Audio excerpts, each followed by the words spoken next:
কালকে জেলা প্রশাসকের পক্ষ থেকে আমাদেরকে দায়িত্ব দেওয়া হয়েছে। আজকে 9 তারিখ থেকে আমাদের শুরু হয়েছে এই ট্রাফিক ভলান্টিয়ারের দায়িত্ব।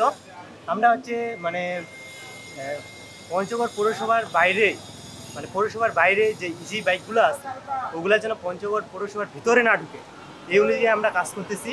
এবং পঞ্চগড়ের ভিতরে মানে কাঠপ্রাপ্ত যে ছোট টুকটুকি গাড়িগুলো আছে সেগুলাই শুধু যেন পঞ্চগড় পৌরসভার মধ্যে চলাচল করতে পারে, যেন ওরা আবার বাইরে কোনো যাত্রী নিয়ে না যেতে পারে বা নিয়ম ভঙ্গ করে মোটরসাইকেল নিয়ে ঢুকে পড়ে ভিতরে, হেলমেট পরে না। আমরা তাদেরকে সতর্ক করে দিচ্ছি যেন তারা হেলমেট পরে এবং বিভিন্ন দুর্ঘটনা থেকে তারা যেন এড়িয়ে চলতে পারে। শহরের ভিতরে যানজট যেন না হয় সেজন্য তাদেরকে আমরা সাবধান করতেছি, তারা যেন সচেতন হয় এবং আমরা শহরটাকে যেন সুন্দরভাবে গড়ে তুলতে পারি। করতেছি না, তাদেরকে বুঝাইতেছি যে হেলমেটের প্রয়োজন কী কী, কেন হেলমেট পরলে আমাদের কী কী সুবিধা হবে আমাদের জন্য।